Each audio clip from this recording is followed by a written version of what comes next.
And so it's one of those things where you have people who have disabilities, but their disabilities are like neurological. So they have like ADD, ADHD, they have Asperger's, or they have adult autism. And most of these people are Caucasian.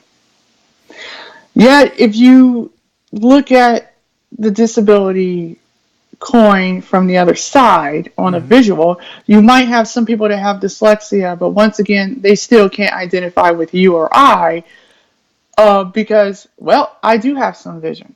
I'm not total. I've always been visually impaired. I've always had to live in a print world. But the older you get, the worse your readable vision gets. And so for me, I've had to educate these people on this is this is difficult. This is not something that's easy. Mm-hmm. People think you live in the U.S., you have access to all this material. No, you have access to print material that is in hardback or paperback. It's not in an accessible format, whether it's HTML, SD, whether it's TXT, rich text format. It's mostly PDF. And as you know, it is very hard to read PDF with NVDA, JAWS, or VoiceOver. It looks like a blank screen, even though I know there's print on the screen. And I have made that clear to a lot of people who have language learning products, and it's all about being independent from the academic world. Because in the academic world, you learn one way, how the teacher thinks you should learn it, what the vocabulary should be on this particular given week, so forth and so on. And people don't operate like that in the real world. You talk about things that are uh, of your own personal interest. I mean, after you get past the 20 questions, as I would call it, Mm-hmm. of introductory establishment when you're talking to somebody, whether they're from Helsinki, Finland, or they're from St. Petersburg, Russia, you are, everyone has a family. Mm-hmm. Everybody has friends. Everyone has hobbies and other interests, whether they're religious, political, or so. Yeah, yeah, yeah. So what's up, ladies and gentlemen? She did not know that she was live as she was going through her rant. And who is she? She is Chenelle Patrice Handcock, who hails from the great state of, what is it, Ohio? Yep, Indiana, Ohio, Indiana, Ohio. Ohio. They all the same. You got Indiana, Ohio, baby. No, it's just Ohio. And she speaks in varying degrees, 7 different languages. I'm talking about 7, not 1, not 2, not 3, 4, 5, 6. Add it up one more time for a 7th language. That's a whole bunch of people she can communicate with. And guess what? I can only speak to people who speak 2 languages, music and English. But she can talk to people all over the world. And you just heard her, Helsinki somewhere. I don't even know where Helsinki at. In St. Helsinki, Peter. Finland. Yeah, that right there. I got St. Petersburg, Florida, but not Russia. So you all put your virtual hands together and we'll add it in post for Miss Chenelle Patrice Hancock. Chenelle, how are you doing on this lovely day? I'm good, my friend. How are you? I am better than excellent. Slight headache. Been working on the hour every hour, literally since about 6 a.m. this morning, and it's raining cats and dogs out there. But other than that, I am marvelous. It's been about, I don't know, about 15 months since we last talked. Yeah, well, did an interview. I mean, we talked back and Yeah. forth. You know what I Oh mean? yeah, yeah. Oh yes, yes. That yes. But I mean, as far as you interviewing me, it's been about 15 months. Oh yeah, yeah, yeah. Yeah, yeah. And so a lot And has transpired. When we first talked, you were trying to figure out, what you wanted to do, how you wanted to do it. And we'll send a link to that initial interview. But right now we got her on video. So hopefully you got your hair done, your makeup did, as they say, and you ready to rock. So yes. podcasts. Well, no, let's back up. Let's back up. So the 7 different languages. What are you doing with that? You threw out some acronyms of what it is that you do. What's the title? What does it all mean? How does that work? Well, initially, language learning for me is a hobby.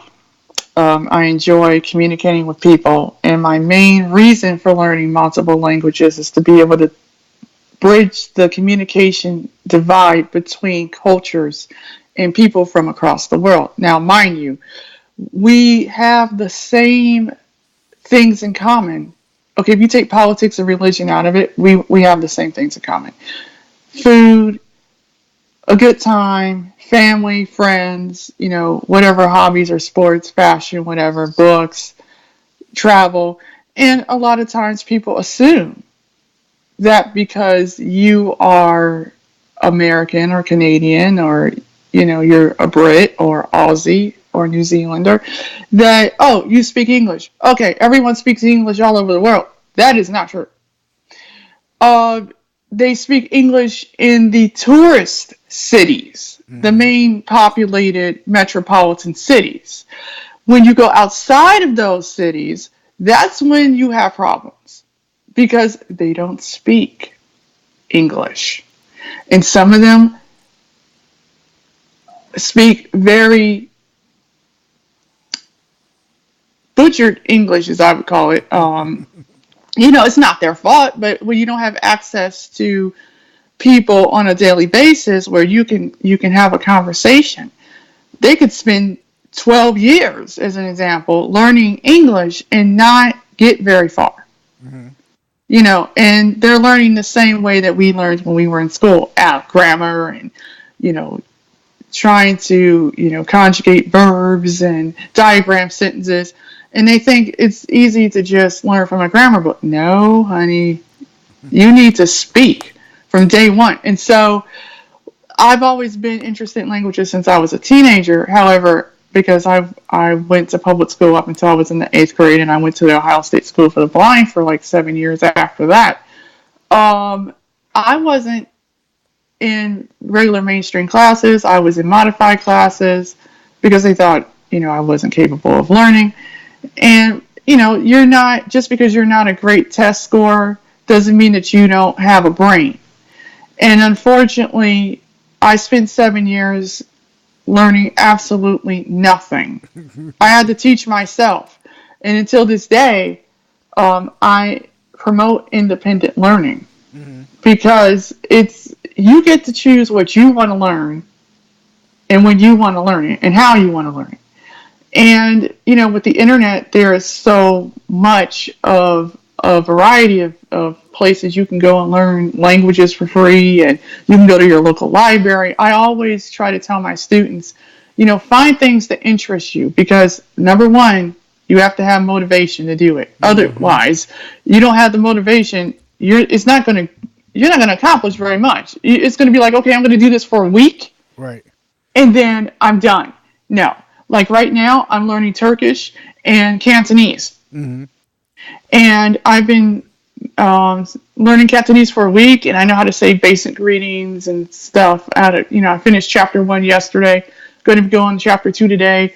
I use mango.com, Mango Languages, which is a free app you can download if you have a library subscription. If you don't, it's $20 a month. And you can learn a plethora of different languages, with spaced repetition software, and you can do shadowing. You can do a lot of different things with this, and it's amazing, and it's all free. So I do that. And to piggyback to what you had asked me, I wanted to learn French and Russian when I was 13. Well, they threw me into a Spanish class in the 7th grade when I was in public school, and I was only there for a week. Now, as someone that has low vision, I couldn't read the blackboard. I couldn't read the textbook. I had no braille. I had no audio. So I was just a sitting duck in water sinking every day I was in this class. And so they took me out of it. I didn't learn Spanish until I got to Cuyahoga Community College in 2000 when I took my first Spanish class. The little bit I did know was from me watching Sesame Street. and and listening to Ricky Martin and Enrique Iglesias. So I really didn't want to learn Spanish. It was just the only class that was offered. And so there wasn't any other classes that was offered from, 1010 to 2020, which in the European framework language scale system, it would be like an A1 to a B2. And so I learned the grammar. I learned everything by ear. I just had a regular textbook with the corresponding CDs and a workbook. I spent 2.5 hours in class just listening. I did everything by ear. Let me ask you this: when did you first fall in love with different languages? Because it's almost like falling in love with music and being a musician. I fell in love before I even started taking a language course because I've always been someone, call me a geek.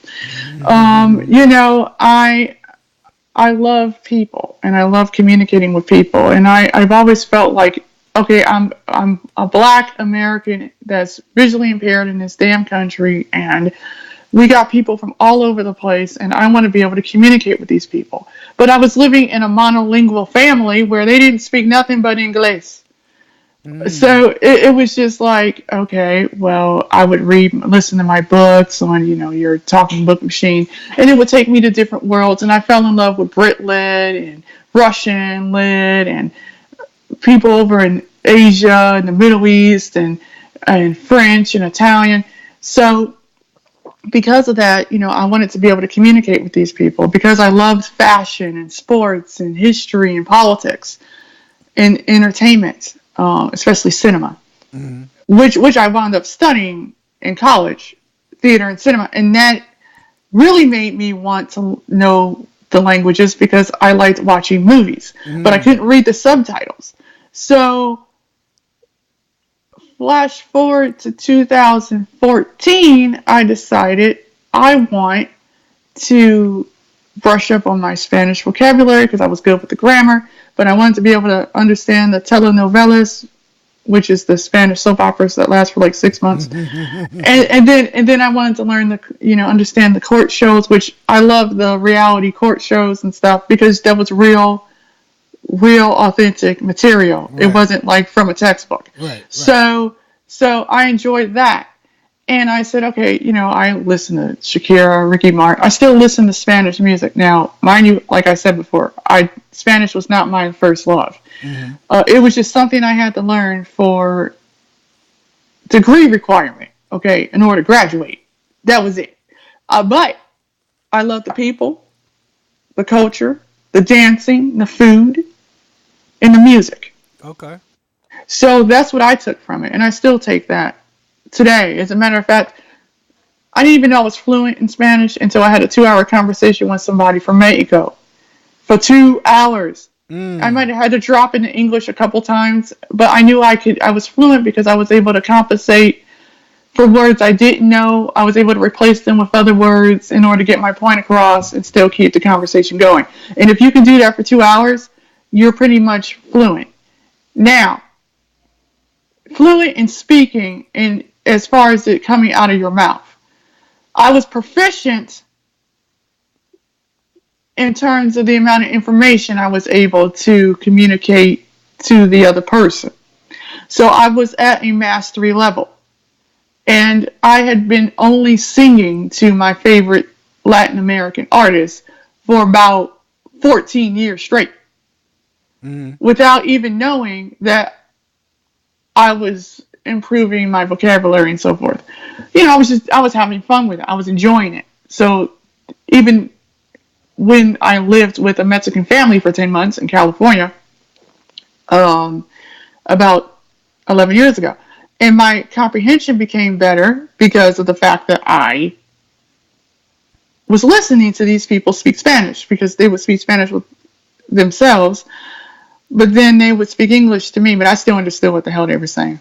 Even when they were talking about me, even, whatever. They knew I understood.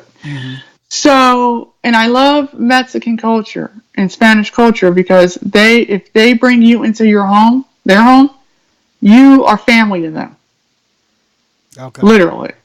So it kind of reminded me of like African American community. Once we bring you in, you're in. Right. So um, and I got to understand from a cultural standpoint how hard these people really work, and Mm. it gave me a certain level of empathy and compassion for them.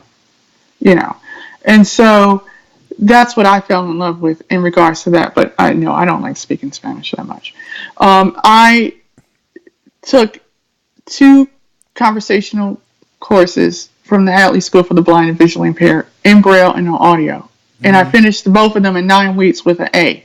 Wow. I hadn't taken Spanish in 12 years, and I still managed to remember 90% of it. Now, I hadn't spoken it to nobody, zip up. Mm. 15th of March, 2015, I decided to go and get a course offline called Russian Made Easy by Mark Thompson. And it was a 30 lesson podcast where I was able to learn the basics of Russian in a week, audio only. I fell in love with Russian. After that, I just started getting into groups, and I'm a part of so many different language groups that are private. It's ridiculous. I have over almost 3,800 friends on Facebook worldwide. Um, and I've been able to interview some of the most interesting people on the face of the planet. I mean, Mm-hmm. and I can actually say, recently, as of last year, I took a crack for 6 weeks at Brazilian Portuguese because I wanted to see how fast I could learn it.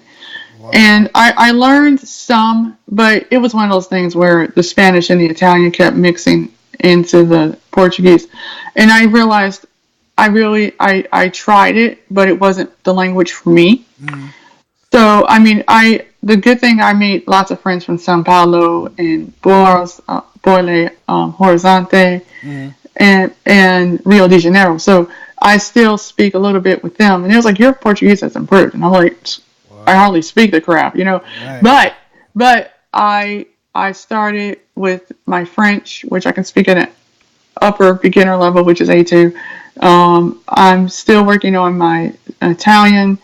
Right now, I'm doing Turkish. I've been doing Turkish for a month. And I'm doing Cantonese, which I've been doing for like a week now. Um, I plan on learning Swahili because I have like 40% West African in my bloodline. Okay. And so Swahili is the language over there.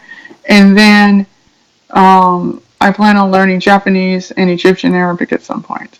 I got you. So How fluent are you so in Russian? I could speak at like a high intermediate level, which would be like B2. All Um, right. Let's test it out. Watch this. Messages. One unread message. Double tap to open. Call Ross Vadim.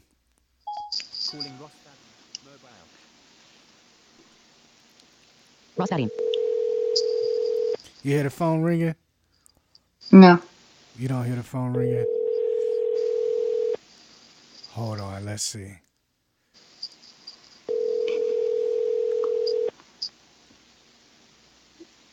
Yeah, I just did an interview yesterday with somebody on my podcast show that speaks 9 languages, and she's from Slovakia. Oh man. So did you do it in different languages? Oh, no, I did it mainly in English because all of my listeners are learning English. Your call has been Okay. forwarded to an So, automated so voice messaging All system. right. You're lucky he's not picking up. That's my Russian connection there. He's oh, from Russian, so I was gonna test you out, but I guess he's not available. So there you go. So I that's a tell you hard what. show. Okay, yeah. See, I don't know. See, I don't know if you're telling me the truth with the Rana Yes, Praruska Prahuka. that. See.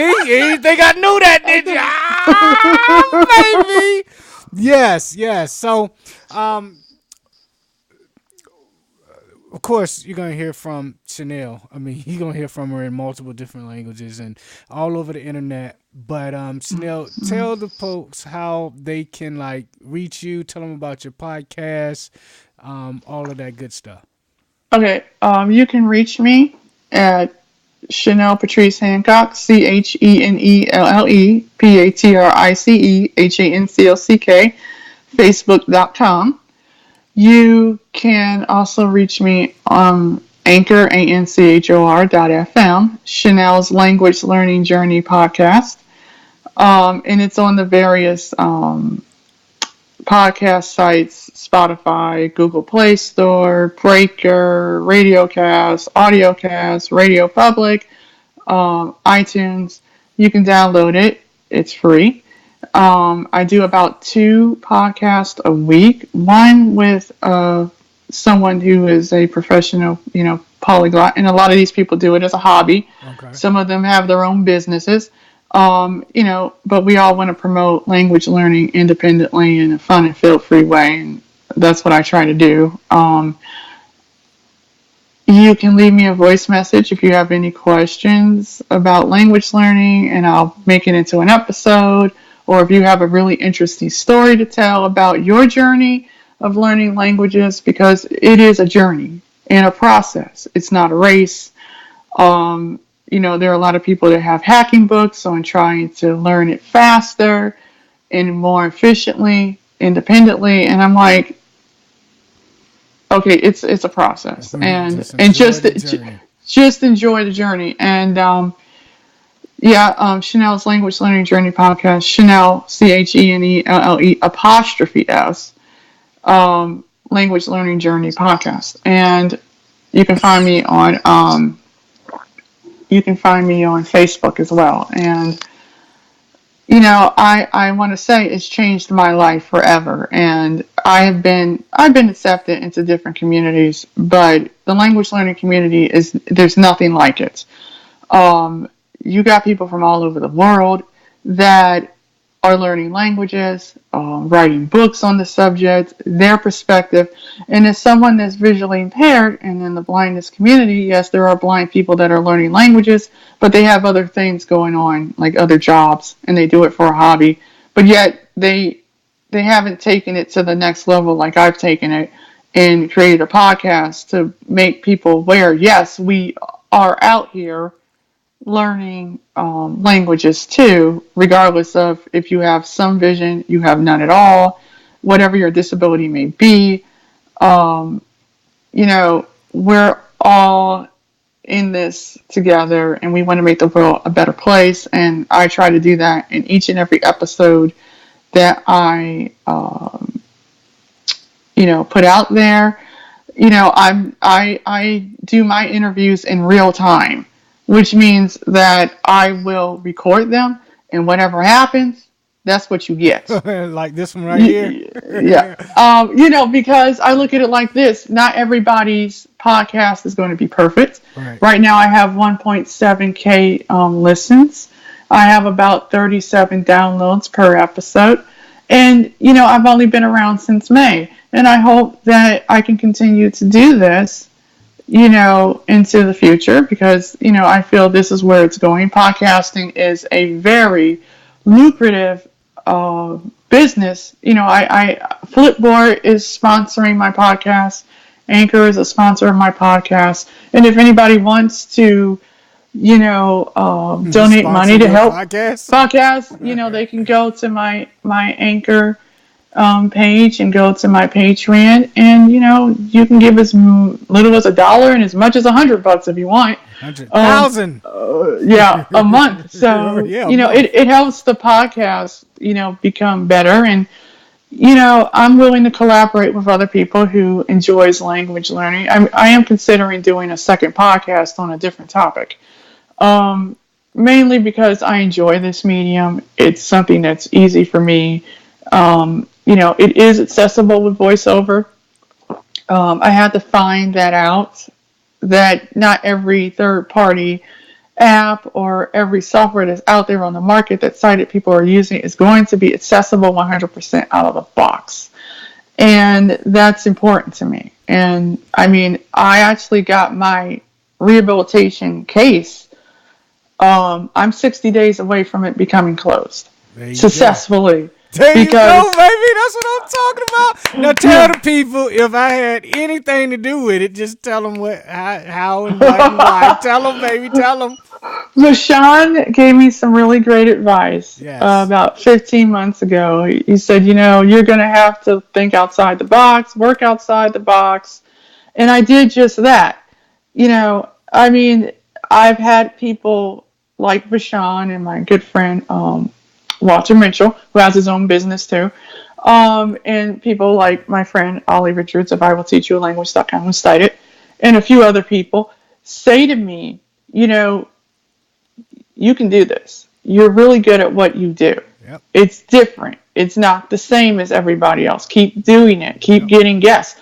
And I've gotten another like 15 people to come on my show between tomorrow and the end of March. Yep. And that says something. It because if people didn't like what I was doing every week, I wouldn't have 1.7K people listening. There you go. And I do have to say, every several episodes, it'd be like 100 listens. I'm almost up to 2K, so if anyone wants to download my podcast and give me a review and favorite it and, share the love about Chenelle's Language Learning Journey podcast to people, I would appreciate it very much. I want to thank the people who have come on my show. My good friend Dana Olson, my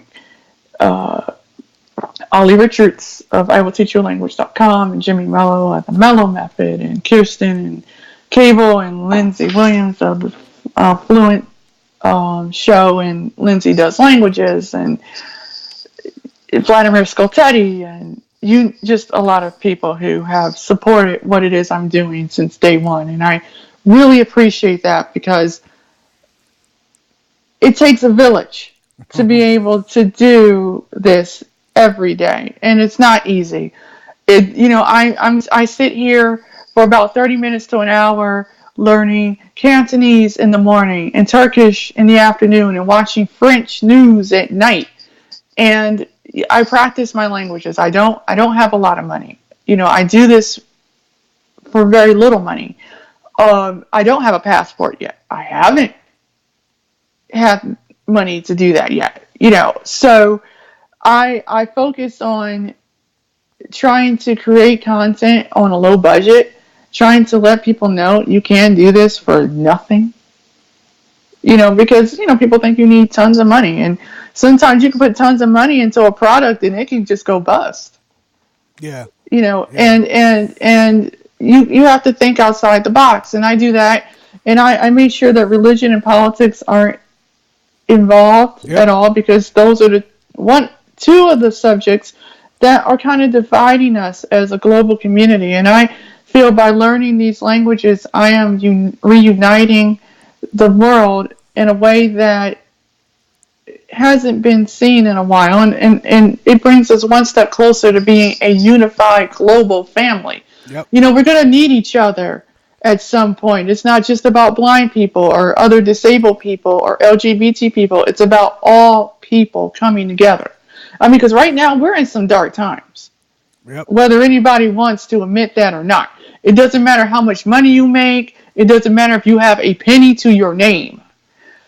The fact that you can help somebody else learn something means more to me, because education is something that no one can take away from you at all. And people don't understand that either. You can have your house, your car, your family, your job taken away from you, but they can't take away what you have up in your head. There you go. You can start over. And when there's a will, there's a way. And, I had to make a way. And I was happy to know on November 29th, when my counselor said, I'm putting your case in work status, you got 90 days. I was so happy. He was like, I wish I had more people like you on my roster. Right. And I said, that's, it's a lot. You have to be motivated. And I'm motivated 24/7. Yep. So, in my last piece of advice, do not listen to the haters. Have faith that it's going to happen. It might take some time, but it will happen. Don't compare yourself to all these other people that's making tons of money, Yep. because at the end of the day, they can be the most unhappy soul on the face of the planet. Yep. If you wake up every day and all you want to do is play the saxophone, Yep. okay, soprano style, you're going to do it. By the way, your saxophone playing is pretty good. I just wanted to let you know that. Thank you. Thank you. I'm getting better.